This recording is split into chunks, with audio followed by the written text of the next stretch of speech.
नमस्कार। इस वक्त की केंद्रीय कर्मचारी के लिए आए हैं बड़ी खुशखबरी। जी हां, आप भी इस खबर को जानकर खुश हो जाओगे। जी हां, 50% डीओ होने से 9,000 रुपये बढ़ेगी सैलरी। जी हां, जानिए तो कैसे। इससे पहले अगर आपने अभी तक भी इस वीडियो पर लाइक नहीं किया हो तो लाइक कर दीजिए और चैनल को भी सब्सक्राइब नहीं किया हो सब्सक्राइब कर लीजिए, ताकि आगे भी आपको केंद्रीय कर्मचारी, राज्य कर्मचारी और पेंशनर से जुड़ी लेटेस्ट बड़ी अपडेट सबसे पहले देखने को मिलती रहे। तो चलिए बढ़ते हैं इस बड़ी अपडेट में आगे। जी आपको बता दें कि केंद्रीय कर्मचारी के लिए हर साल 2 बार महंगाई भत्ते में इजाफा होता है, लेकिन ये इजाफा कितना होगा ये महंगाई के क्रम पर निर्भर करता है। दुनिया के कई देश इस वक्त महंगाई से जूझ रहे हैं। भारत में भी महंगाई का क्रम तेजी से ऊपर की तरफ बढ़ता दिख रहा है। देश का सेंट्रल बैंक आरबीआई भी आशंका जता चुका है कि महंगाई काबू में नहीं है। आने वाले दिनों में महंगाई के तेजी पकड़ने का आसार है। यही वजह है कि आरबीआई अपनी मौद्रिक नीति को समय से पहले नवंबर में करने जा रहा है। बढ़ती महंगाई भले ही देश के लिए अच्छी नहीं है, लेकिन महंगाई के अनुपात में केंद्रीय कर्मचारी को मिलने वाले महंगाई भत्ते में इजाफा होना तय है। खैर, महंगाई को अगर छोड़ दे तो भी कर्मचारियों के लिए महंगाई भत्ता आने वाले वक्त में सैलरी इंक्रीमेंट लेकर आ रहा है। आइए समझते हैं कैसे। जी हां, अगले साल मिलेगा 4% का तोहफा। जी हां, हाल ही में केंद्रीय कर्मचारी को महंगाई भत्ते में 4% का इजाफा हुआ है। ये इजाफा जुलाई 2022 से लागू हुआ है। अब जनवरी 2023 से अगला महंगाई भत्ता लागू होना है। उम्मीद है कि अगला इजाफा भी 4% होगा। एक्सपर्ट की माने तो जिस तरह महंगाई के हालात हैं उससे साफ है कि आने वाले दिनों में महंगाई भत्ते में भी 4% की तेजी आएगी। अभी महंगाई दुनिया की तुलना में देश में काफी कम है, लेकिन जनवरी 2023 तक तस्वीर कुछ और हो सकती है। ऐसे में 4% बढ़ने पर महंगाई भत्ता 42% पर पहुंच जाएगा। 50% महंगाई भत्ता होते ही बढ़ेगी बेसिक सैलरी। जी हाँ, महंगाई भत्ता का एक नियम है कि सरकार ने साल 2016 में जब 7 वेतन आयोग लागू किया था तो उस वक्त महंगाई भत्ते को शून्य कर दिया गया था।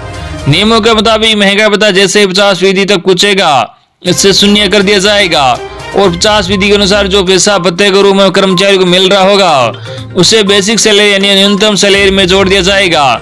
मान लीजिए किसी कर्मचारी की बेसिक सैलरी 18,000 रुपये है, उसे 50% डीए का 9,000 रुपये मिलेगा, लेकिन 50% डीए होने पर उसे बेसिक सैलरी में जोड़कर फिर से महंगाई भत्ता शून्य कर दिया जाएगा। अब जान लीजिए कि महंगाई भत्ता कब किया जाता है। सुनिए, जी हाँ, जब भी नया वेतनमान लागू किया जाता है कर्मचारी को मिलने वाले डीए को मूल वेतन में जोड़ दिया जाता है।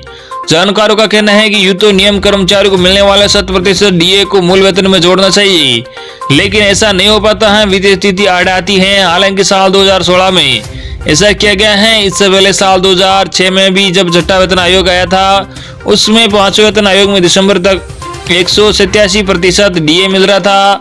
पूरा डीए मूल वेतन में मर्ज किया गया था, इसलिए छोटे वेतनमान का गुणांक 1.87 था। तब नया वेतन बैंड और नया ग्रेड वेतन भी बनाया गया था, लेकिन इसे देने में 3 साल लगे थे। सरकार पर बढ़ता है वित्तीय बोझ। जी हाँ, साल 2006 में छठे वेतन आयोग के तहत नए वेतनमान को 1 जनवरी 2006 से लागू किया गया था, लेकिन इसकी अधिसूचना 24 मार्च 2009 को जारी की गई थी। इस देरी की वजह से सरकार ने 39 से 42 महीने का डीए 3 किस्तों में वित्तीय वर्ष 2008, 9, 9, 10 और 10-11 में भुगतान किया था। नया पे स्केल भी बनाया गया था। 5वें वेतन आयोग में 8,000 से लेकर 13,500 वाले वेतनमान में 8,000 पर 186% डीए 14,500 रुपये होता था। इसलिए दोनों को जोड़ने पर कुल वेतनमान 22,880 रुपये हुआ। छठे वेतनमान में इसका समकक्ष वेतनमान 15,600 रुपये से लेकर 39,100 रुपये प्लस 5400 ग्रेड पर निर्धारित किया गया। छठे वेतन आयोग में ये वेतनमान 15,600 रुपये से लेकर 5,400 प्लस 2,100 प्लस 21,000 और उस पर 1 जनवरी 2009 को 16% डीए 2,226 जोड़ने पर कुल वेतन 23,226 रुपये किया गया था। चौथा वेतन आयोग इस सिफारिश से 1986 में 5वें की, 1996 में छठे वेतन आयोग की 2006 में लागू की गई। 7वें कमीशन की सिफारिश से जनवरी 2016 में लागू की थी। वही आपको बता देगी 3% एचआरए भी बढ़ेगा। जी हाँ, हाउस रेंट अलाउंस में भी अगला रिवीजन 3% का होगा। अधिकतम मौजूदा दर 27% से बढ़कर एचआरए 30% हो जाएगा। तो ये थी आज की लेटेस्ट और बड़ी अपडेट जो हमने आप तक पहुंचाई है।